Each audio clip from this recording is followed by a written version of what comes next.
बहुत शानदार व्यवस्थाएं हैं चारों तरफ। बाबूजी उसी मुद्रा में बैठे हैं जिस मुद्रा में सुबह 5 बजे बैठा जाता।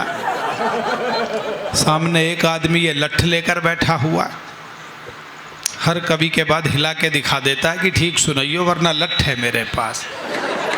आप तो बैठ जाओ यार, आप सबसे खूबसूरत, आप तो पी रहा है, हर कवि सारा दारोमदार आपके ऊपर है। सब बहुत बढ़िया कार्यक्रम संपन्न हुआ है। बैठ जा। बाकी आगे मेरे बाद कमर दर्द हो गया, अभी करवाएंगे तुम्हारा इलाज। ये कवित्रियों की कविताओं पे उछल उछल के दांत दोगे तो कमर में ही दर्द होगा और क्या होगा। छोटे छोटे बच्चे अभी भी बैठे हुए हैं। एक तो यही नज़र आ रहा है मुझे, एक सामने बैठा है पीली टी शर्ट में, कमाल है ये। वो फरीदाबाद में मेरे लड़के का रिजल्ट आने वाला था, वो पुलिस में बड़े अधिकारी, तो उन्होंने अपने लड़के से कहा कि देख तू इस साल पास होगा, मुझे भरोसा नहीं है, और सबके सामने फेल का रिजल्ट बताकर मेरी नाक मत कटवाना, रिजल्ट इशारे में बताना। तो लड़के ने पिताजी से कहा डैडी कैसा इशारा? तो उन्होंने समझाया, देख एक विषय में फेल हो जाए तो कहना डैडी जय श्री राम, 2 विषय में फेल हो जाए तो कहना डैडी राधा कृष्णा, क्या बात है, 3 विषय में फेल हो जाए तो कहना डैडी ब्रह्मा विष्णु महेश। समझ गया? बोला समझ गया। लड़का अगले दिन रिजल्ट लेकर आया, पिताजी ने पूछा बेटे क्या रहा तेरे रिजल्ट का? बोला डैडी सांचे दरबार। तालियां बजाओ जरा, मुझे भी सांचे दरबार की जय करनी है। सारे विषय निपटा दिए। गौरी ने बहुत शानदार सुनाया, मोहब्बत पर सुनाया, पर यहाँ ब्रज प्रदेश में ऐसी मोहब्बत होती नहीं। हमारे एक ब्रज वाले ने लिखी मोहब्बत की पंक्ति जी, तो अगले ने लिखा कि सीप जैसी खूबसूरत हैं तेरी आंखें। हाय हाय क्या लाइन है भाई साहब। क्या लिखा? अगली वही लिखा जो ब्रज वाला लिख सकता। बोला सीप जैसी खूबसूरत हैं तेरी आंखें, जी चाहता है फोड़कर मोती निकाल लो। वाह वाह वाह वाह वाह वाह। एक ने तो और कमाल किया, ये गौरी जी कविता सुना रही थी हरियाणा में, हर प्रांत का अलग टेस्ट है। इन्होंने हरियाणा में कविता सुनाई तो वो करनाल में हरियाणा के किसान के लड़के की कविता लिखने की इच्छा जागृत हो गई। भाई ने 2 पंक्तियां लिखी और बाद में कवि सम्मेलन के बाद मुझे सुनाई कि मैंने कवित्री जी की कविता सुनकर लिखी है, आप भी आनंद लीजिएगा। उसने लिखा तेरी जुलफ जुलफ कुछ इस तरह से बल खावे से। हाँ जुलफ, ठहाके ही नहीं लगाने, ताली भी बजानी है, और आप तक भी, बड़े लोगों तक भी। मैं थोड़ा सा मन बदल रहा हूं आपका। बोला तेरी जुलफ कुछ इस तरह से, इस तरह से बल खावे से, जैसे खूंटे पर बंधी हुई भैंस खल खावे से। क्या बात है, वाह वाह वाह। तो अलग अलग प्रभाव हैं, अलग अलग तरीके से पढ़ते हैं। मैं दिल्ली से आया हूँ, दिल्ली वाला केजरी बबाल था वहाँ, बवाल, उसकी सरकार चल रही थी। कमाल का आदमी साहब, और राजनीति में बड़े कमाल हैं। शंभू मैं तो पिछले दिनों अभी झारखंड घूमने गया है कवि सम्मेलन में। जी जी। तो मैंने देखा वहाँ एक हेलीकॉप्टर जा रहा था, उसमें 4 यात्री सवार थे, एक नेताजी, एक प्रोफेसर साहब, एक हेलीकॉप्टर का पायलट, एक छोटा बच्चा। अचानक पायलट ने घोषणा की किसी तकनीकी खराबी की वजह से हेलीकॉप्टर में विस्फोट होने वाला है। समस्या यह है सवारी 4 हैं, पैराशूट केवल 3 हैं, इसलिए जो देश के लिए ज्यादा महत्वपूर्ण हो वह नीचे कूद जाएं। इतना सुनते ही नेताजी कूद गए, बोले मुझे विधानसभा का चुनाव लड़ना है। पीछे पीछे प्रोफेसर साहब भी कूद गए, बोले मैं नहीं जाऊंगा तो देश के बच्चों का भविष्य कौन सुधारेगा। ये देखकर पायलट की आंखों में आंसू आ गए। उसने छोटे बच्चे से कहा बेटे सवारी 2 बची हैं, पैराशूट 1 बचा है, तुम देश का भविष्य हो, इसलिए ऐसा करो पैराशूट लेकर तुम कूद जाओ। बच्चा बोला पायलट अंकल घबराने की कोई जरूरत नहीं है, आप भी बचोगे, मैं भी बचूंगा, क्योंकि नेताजी तो जल्दबाजी में मेरा बस्ता ही लेकर कूद गया। तालियां जरा जोरदार बजाओ। विनीत बाबू ऐसे ही शेर सुनाने पड़ेंगे। मैं सच बता रहा हूं, आप राजनीति के बड़े कमाल है। वो केजरीवाल नहीं थे साहब, केजरी बबाल। बवाल। और चुनाव जीत के 70 में से 62 सीट जीत के लाया था। 63 2 बार दिल्ली की गद्दी पर बैठा, 63 जीत के लाया। दूसरी बार में मैं भी तो था ना। पहली बार में 67 जीत के लाया। अगले ने कमाल किया। मैंने कहा जी ये कमाल कैसे हुआ? उन्होंने कहा कि जब ईश्वर मेहरबान होता तो सब काम हो जाते हैं। जनता में भाषण देने गए, बोले दोस्तों, नौजवान साथियों, यदि तुमने मुझे वोट दिया तो 15 दिन में वाईफाई, ओहो, 15 दिन में वाईफाई, 15 दिन में वाइफ आई। उन्होंने कहा वाईफाई, लड़के समझे वाइफ आई। देखिए राजनीति में कैसे कैसे वायदे किए जाते हैं। एक छंद से बात शुरू करता हूं। ओ केजरी ने वोटरों से कहा यदि चाहोगे तो वाईफाई सभी को फ्री में दिलवाऊंगा। अब जरा मुझे बताना, कामा मैं सुना रहा हूं। ओ केजरी ने वोटरों से कहा यदि चाहोगे तो वाईफाई सभी को फ्री में दिलवाऊंगा। सातों सागरों का जल बाल्टी में भर लूंगा। सूरज को उत्तर दिशा में छिपवाऊंगा। सूरज को उत्तर, जब तक तालियां नहीं बजाएंगे सूरज नहीं छिपेगा। तालियां बजानी है, ब्रज रिदम में चलता है, तालियां रिदम से बजाइए। सूरज को उत्तर दिशा में छिपवाऊंगा। सूरज को उत्तर दिशा, भाई आप भी कर दो जरा। सूरज को उत्तर दिशा में छिपवाऊंगा। जहां भी कहोगे वहां बाढ़ को मैं भेज दूंगा। जहां भी कहोगे वहां सूखा पड़वाऊंगा। और अगली पंक्ति तालियां भी बजा सकते हैं, ठहाका भी लगा सकते हैं। मैंने शुद्ध आनंद के लिए लिखी है। माननीय बाबूजी जो सामने बैठे इन्हें भेंट करता हूं। ओ जहां भी कहोगे वहां बाढ़ को मैं भेज दूंगा। जहां भी कहोगे वहां सूखा पड़वाऊंगा। एक बार बस जरा जीत मुझे दिलवा दो। गंजों के सिरों पे भी मैं बाल उगवाऊंगा। गंजों के सिरों पे भी मैं बाल उगवाऊंगा।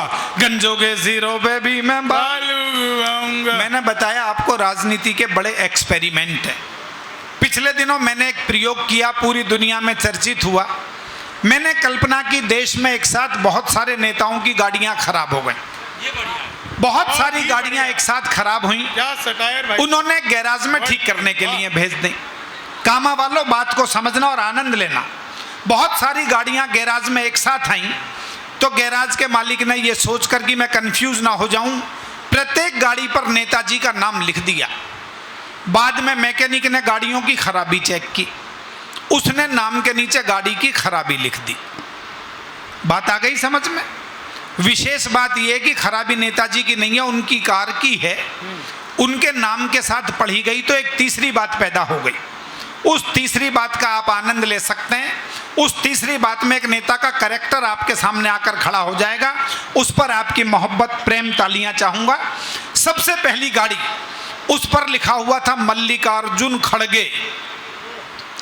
मैकेनिक ने नीचे लिख दिया मॉडल पुराना हो गया है, इंजन काम ही नहीं करता। तालियां बजानी है तो मैंने कहा भरपूर बजाइए, मुझे लगना चाहिए कि पांडाल भरा हुआ है। दूसरी गाड़ी, उस पर लिखा हुआ था श्री लालू प्रसाद यादव। मैकेनिक ने नीचे लिख दिया कार्बोरेटर में चारा अटक गया है। और आज जो अपने घर से आया हो कि मेले में जाऊंगा, कवि सम्मेलन सुनूंगा, तालियां नहीं बजाऊंगा, अगले जोड़े पर वो भी रोक सके तो रोक कर दिखाए जी। और बजाने का मन करे तो ऐसी बजा देना जैसी मेरे काव्य पाठ पर अब तक नहीं बजाई है। कामा का आशीर्वाद चाहूंगा। इससे बारीक इशारा नहीं हो सकता। चेयरमैन साहब, एक बहुत बारीक इशारा आप तक पहुंचा रहा हूं। श्री राहुल गांधी।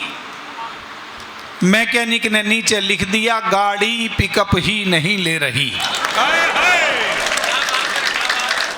क्या बात है, क्या बात है। अब ये शंभू ने बता दिया था, भाजपा वाले आए। अरे बाबू, अगला जोड़ा सुनिएगा।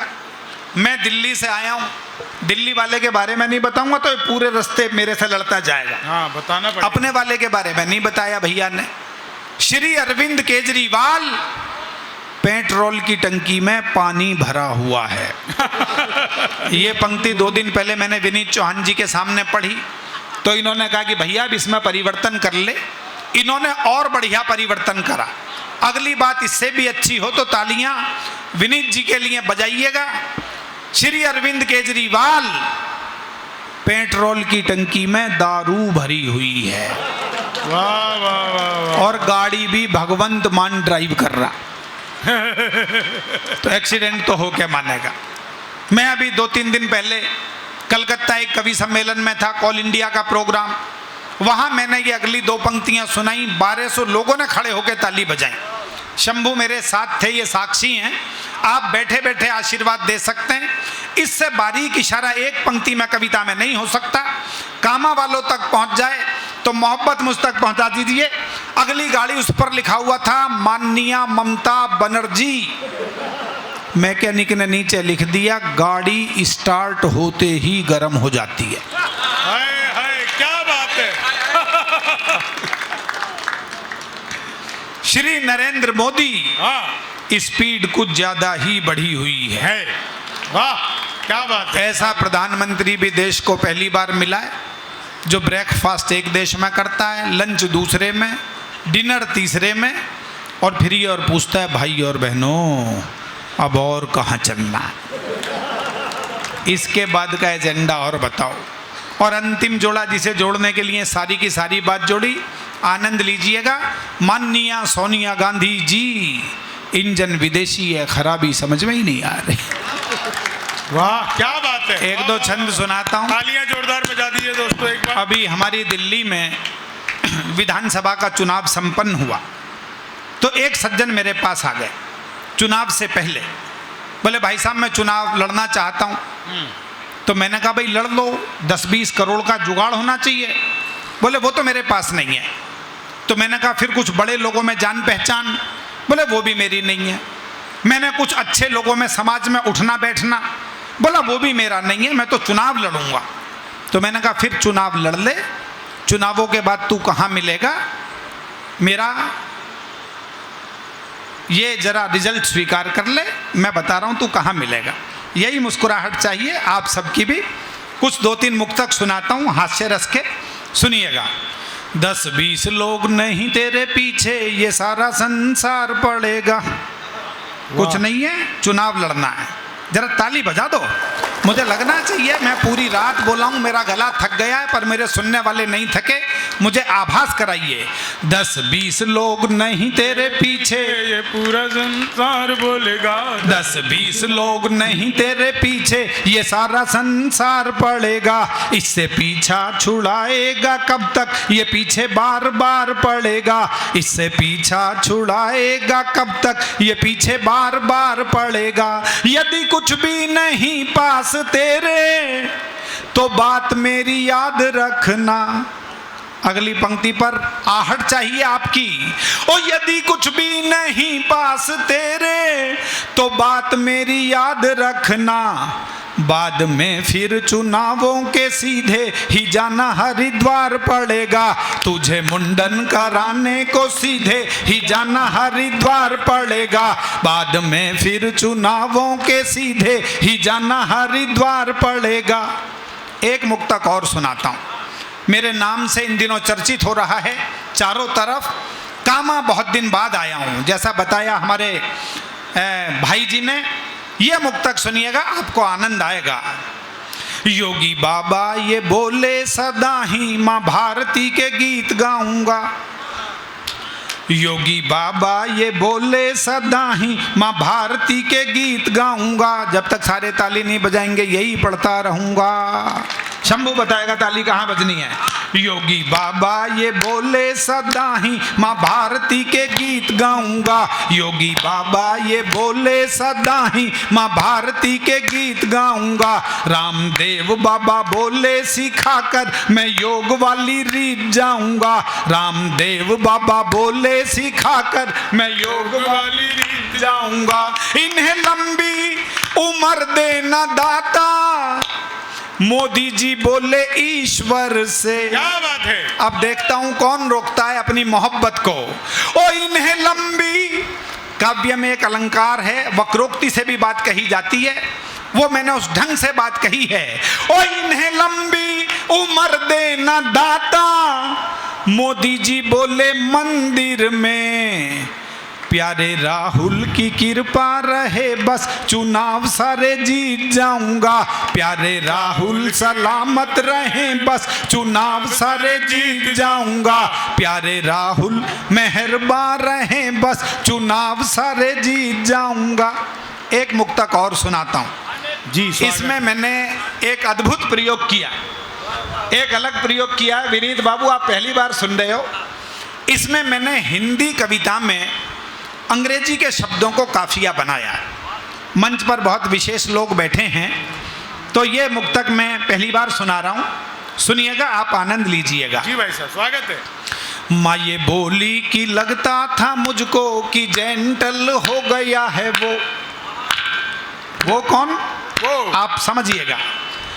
माँ ये बोली, देखो सब तुमसे ज्यादा तो एनर्जी वाले बाबा हैं, देखो ताली रुक नहीं रही बाबा की अभी भी। माँ ये बोली कि लगता था मुझको कि जेंटल हो गया है वो, दादी बाबा पे कुछ यूं गया है, पेरेंटल हो गया है वो, दादी बाबा पे कुछ यूं गया है, पेरेंटल हो गया है वो। जिस बेटे को सज्जन बनाने में लगे मुझे 25 बरस, अब जरा मोहब्बत दिखाएं। और जिस बेटे को सज्जन बनाने में लगे मुझे 25 बरस, मिलके बीबी से 25 मिनट में ही मेंटल हो गया है वो, मिलके बीबी से 25 मिनट में ही मेंटल हो गया है वो, मिलके बीबी से 25 मिनट में ही मेंटल हो गया है वो। दरअसल क्या है, पति पत्नी के संवाद बड़े अद्भुत हैं इस देश में। तो मैं आपको बता रहा था, मैं पिछले दिनों एक कवि सम्मेलन में गया हरियाणा, तो मैंने देखा वो एक पति पत्नी का झगड़ा चल रहा था। पत्नी पति से कह रही थी यदि तुम झूठ बोल रहे हो ना तो भगवान तुम्हें आज ही उठा ले, और यदि मैं झूठ बोल रही हूं तो मुझे अभी विधवा कर दे। नहीं आया समझ में? तो ताली तो बजाओ, सांस भी लेनी पड़ती है। बड़ा अद्भुत देश है साहब। मैं पिछले दिनों अपनी श्रीमती जी को घुमाने ले गया आगरा, उसे ताजमहल दिखाया। मैंने बताया देख शानदार ताजमहल, शाहजहां ने मुमताज महल की याद में बनवाया था। अगली छूटते ही बोली आप भी मेरे लिए ऐसा ही बनवाओगे? मैंने कहा बिल्कुल, प्लॉट तो ले लिया है, अब तो देरी तेरी तरफ से ही हो रही है। तू अपना काम शुरू कर, मैं अपना काम शुरू करता। मैं सच बता रहा हूं भाई साहब, मैं पिछले दिनों से गोवा घुमाने ले गया, एक चर्च में ले गया। अगली ने तुरंत ईसा मसीह के पैर छुए। मैंने कहा भाई तूने आज तक मेरे तो नहीं छुए। बोली ठीक है तू भी लटक जा।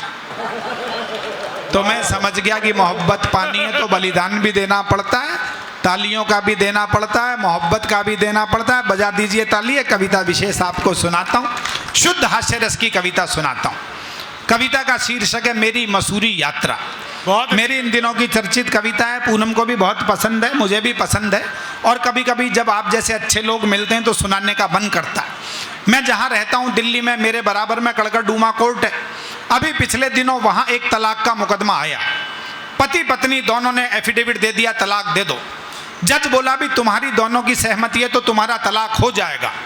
जो धन और संपत्ति है ये भी बराबर बराबर बढ़ जाएगी, जो जमीन जायदाद है ये भी बराबर बराबर बढ़ जाएगी, लेकिन ये जो तुम्हारे 3 बच्चे हैं इनका बंटवारा नहीं हो सकता। 4 होते तो बांट देता। इतना सुनते ही पत्नी ने पति का हाथ पकड़ा, बोली चलो जी घर वापिस चलो, मुकदमा अगले साल ही दायर करेंगे। हाय हाय क्या बात है। तालियां जल्दी बजा दी आपने। बात सुन लो और समझ जाओ तो मिलकर बजा देना। अगले साल दिक्कत पैदा हो गई, जुड़वा पैदा हो गया। क्यों भगवान? तो भाइयों ने मकरन, ये भगवान मेरा बड़ा प्यारा है, ये मुस्कुराता है तो मुझे ऐसा लगता है कि कोई क्या स्टार मुस्कुरा रहा है। तो मैं सच बता रहा हूं आपको, तलाक लिया भाइयों ने तब लिया जब 8 साल बाद हिसाब बराबर हो गया। ये हमारे यहाँ हिंदुस्तान में ऐसे संबंध कहीं नहीं मिलते। उन संबंधों के नाम एक शुद्ध हास्य रस की कविता सुनिएगा। किसी ने देश पर सुनाया, किसी ने राजनीति पर सुनाया, किसी ने मोदी जी पर सुनाया। मैं वो हूँ जो घर पर सुना रहा हूँ।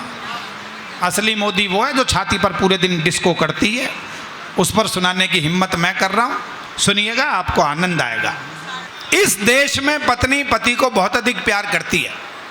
और खाने पीने का मैं मुद्दा बता रहा हूं आपको, ब्रज प्रदेश से बढ़िया खाने पीने वाले लोग कहीं नहीं मिलते। पूरी दुनिया में दूध पी लो आप, लेकिन ये गोवर्धन की परिक्रमा में जो कढ़ाई का दूध मिलता है ना, ऐसा स्वाद दुनिया में, भारत में कहीं नहीं आता आपको। दूध तो वो का वही होता है, पर यहाँ की मिट्टी में जो गंध है ना, मिट्टी की खुशबू जो है वो कुछ अलग ही है। मैं वो गोवर्धन की परिक्रमा में आया, मैंने देखा वो परिक्रमा मार्ग पर एक आदमी बैठा हुआ रोटियां खा रहा, 40 रोटियों का ढेर लगा रखा। तो मैंने उससे कहा भी एक टाइम में इतनी रोटियां खा जाता है? बोला अभी खाना नहीं खा रहा, अभी तो नाश्ता चल रहा है सुबह का। मैंने कहा 40 रोटी का नाश्ता? बोला हाँ। मैंने कहा भैया तू तो आइटम है, सर्कस में दिखाया जाना चाहिए। वो दिल्ली में अपोलो सर्कस लग रहा था लाल किले के सामने, शंभू। तो मैंने उन्हें बताया कि ब्रज में आदमी नाश्ते में 40 रोटी खाता है, आइटम है आइटम। तो सर्कस वालों ने उसे बुला लिया और बाहर बोर्ड लगाया अपोलो सर्कस के बाहर, आज के शो का विशेष आइटम ब्रज प्रदेश का 40 रोटी खाने वाला आदमी देखिए। दिल्ली वालों की भीड़ लग गई, एक बार में 40 रोटी खाएगा। 9 से 12 का शो शुरू हुआ सर्कस का, भाई 40 रोटियां खा गया। 12 से 3 का शो शुरू हुआ, फिर 40 रोटियां खा गया। 3 से 6 का शो शुरू हुआ, फिर 40 रोटियां खा गया।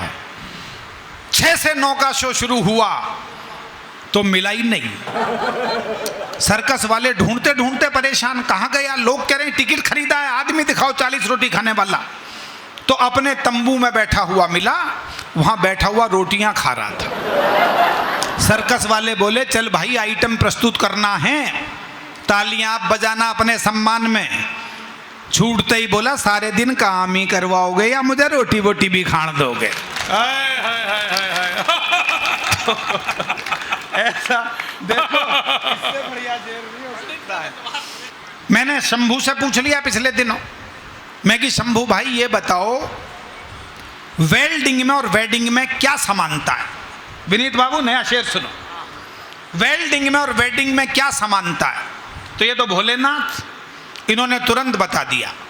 बोले देखो जो वेल्डिंग होती है उसमें पहले चिंगारी निकलती है, बाद में गठबंधन होता है।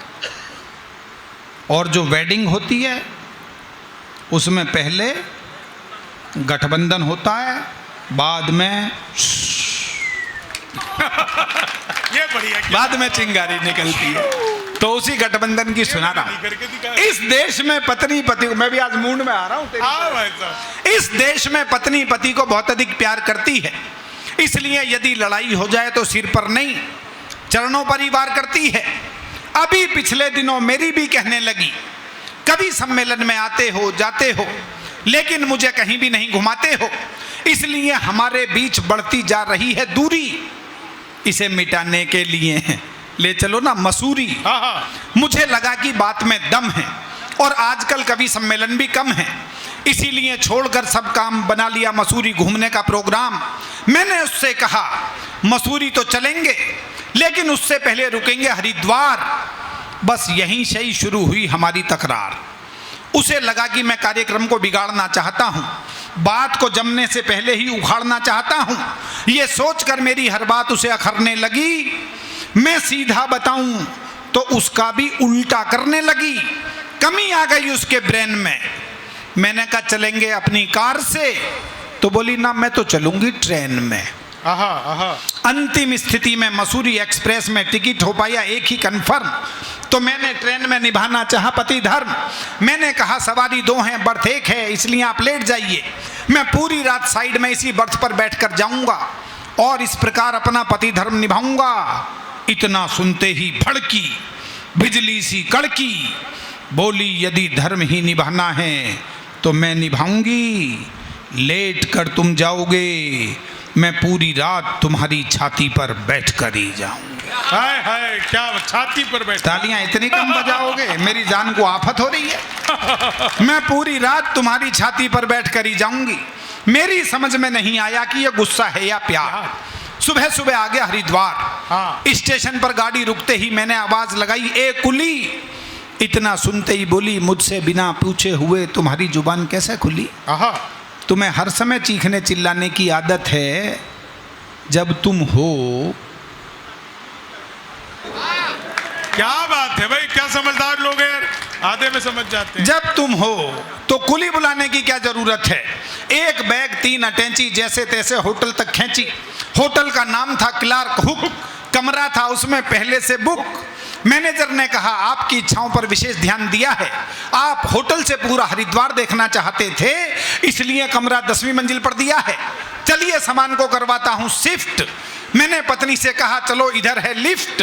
इतना सुनते ही फिर भड़की, बोली स्थल धार्मिक है, मैं सुविधाओं का लाभ कम से कम उठाऊंगी। सामान को तुम अपने कंधे पर उठाओ, मैं 10वीं मंजिल तक तुम्हारे साथ सीढ़ियों से ही जाऊंगी। क्या बात है, क्या बात है। 160 सीढ़ियां चढ़ते चढ़ते निकल गया दम। अब उसका इलाज करने के बारे में सोचने लगे हम।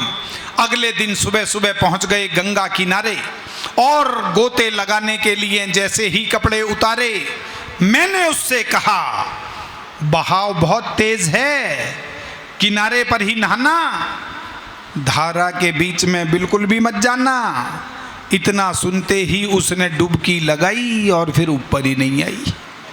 आहा आहा। तालियां अगली पंक्ति पर मिलकर बजा देना। डुबकी लगाई और फिर ऊपर ही नहीं आई। किनारे पर खड़े हुए गोताखोर बोले बधाई बधाई बधाई। ये भी शामिल था गोताखोरों में। बधाई बधाई। मैंने कहा भैया किस बात की बधाई, 2 दिन से सब कुछ उल्टा कर रही है, इसलिए गंगा में आगे की ओर नहीं होगी, गोता लगाकर देखो पीछे की ओर ही बही होगी। क्या बात है, वाह। और अगली 2 पंक्तियों पर पूरे सदन की तालियां, प्यार मोहब्बत चाहता हूं, जरा आशीष मुझ तक पहुंचाइएगा, दृश्य का आनंद लीजिएगा। गोता लगाकर देखो पीछे की ओर ही बही होगी। गोताखोरों के दिमाग की नसें उस समय हिली जब हरिद्वार में डूबकर ऋषिकेश में तैरती हुई मिली। क्या बात है, वाह वाह वाह वाह वाह वाह। सभी ने उड़ाई हमारी खिल्ली, जैसे तैसे लौट कर आए दिल्ली। लेकिन ये मत समझना हमारे संबंध अच्छे नहीं हैं, क्योंकि संबंधों के धागे इस देश में पश्चिम की तरह कच्चे नहीं हैं। क्या बात है, वाह वाह वाह। तमाम जिम्मेदार लोग आगे बैठे हैं, मेरे पीछे बैठे हैं। मैंने सारे रसों में लिखा है, लेकिन मुझे लगा हास्य रस की जरूरत है, वो प्रस्तुत कर रहा हूं आपके सम्मुख।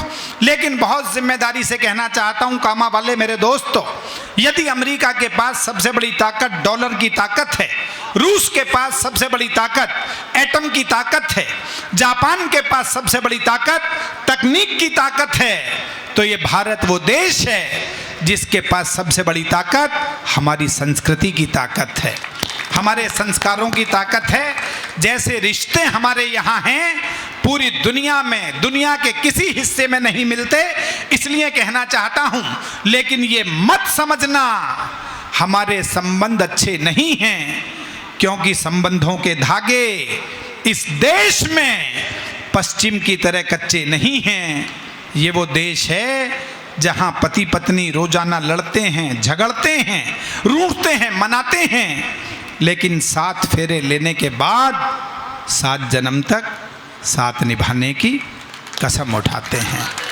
7 जन्म तक साथ निभाने की कसम उठाते हैं। 7 जन्म तक साथ निभाने की कसम उठाते हैं। केवल 3 मुक्तक सुनाकर अपने काव्य पाठ का समापन करता हूँ। मैंने दोस्तों बहुत रंगों में कविताएं लिखी हैं, ये मंच वाले मेरे दोस्त जानते हैं। हर विधा में मेरी एक एक अलग अलग किताब है। मुक्तक संग्रह लिखा तो 187 मुक्तकों का संग्रह है। उसमें मैंने यों भी लिखा 2.5 मिनट आपके साथ हूँ, केवल 2.5 मिनट। लेकिन ये 2.5 मिनट मेरे काव्य पाठ पर आप बाकी भूल जाएंगे।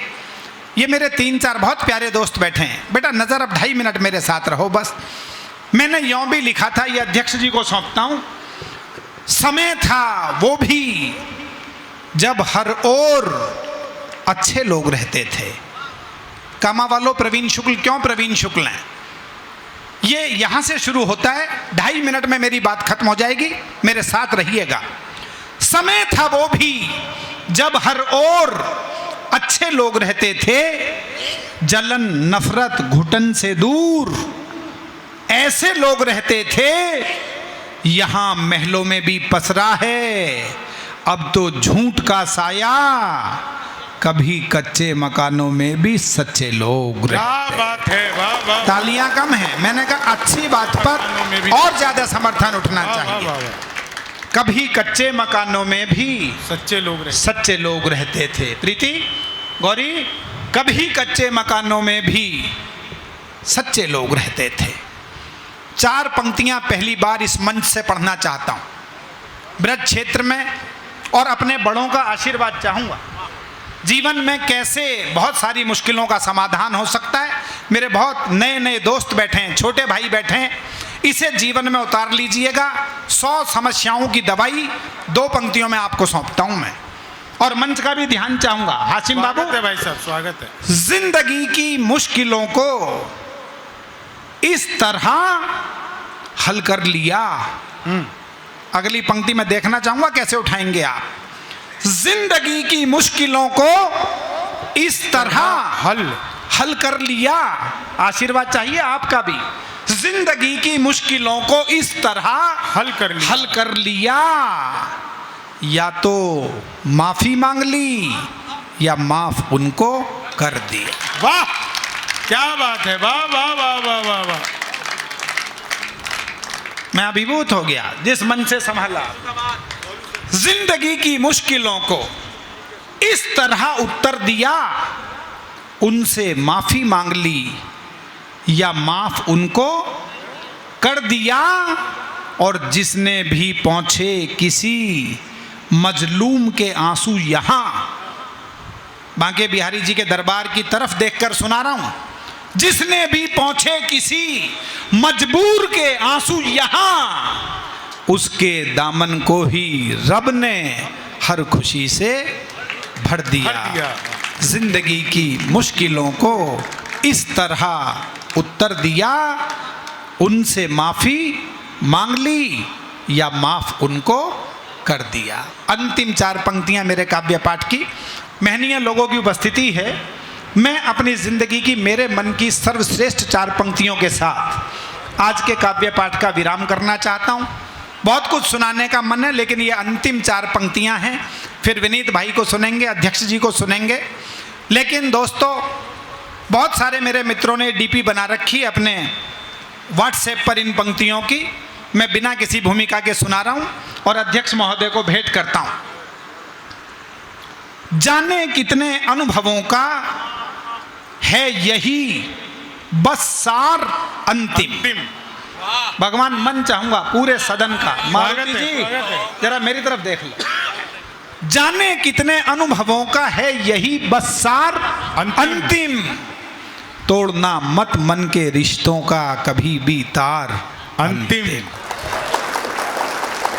कामा वालों, मैंने कहा कि तालियों से कविता छोटी बड़ी नहीं होती। ये पंक्ति बहुत बड़ी थी। जैसे सितार में 7 तार होते हैं ना, मन में भी बहुत सारे तार होते हैं, लेकिन जो जीवन के मन के रिश्ते हैं वो उलझते रहेंगे, सुलझते रहेंगे, लेकिन उनका अंतिम तार नहीं टूटना चाहिए। माँ, पिता, भाई, बेटी, बेटा, ये एक बार हाथ से चले गए तो उस गर्माहट से नहीं लौट के आ सकते जिस गर्माहट से छूट जाएंगे। बस इसे संभाल लेना। जाने कितने अनुभवों का है यही बस सार अंतिम। तोड़ना मत मन के रिश्तों का कभी भी तार अंतिम। और अगली 2 पंक्ति मुझे तालियों से विदा कर देना। तोड़ना मत मन के रिश्तों का कभी भी तार अंतिम। जिंदगी की उलझनों से जूझ के जाना ये मैंने, ना कोई भी जीत अंतिम, ना कोई भी हार अंतिम। वाह वाह वाह वाह वाह वाह।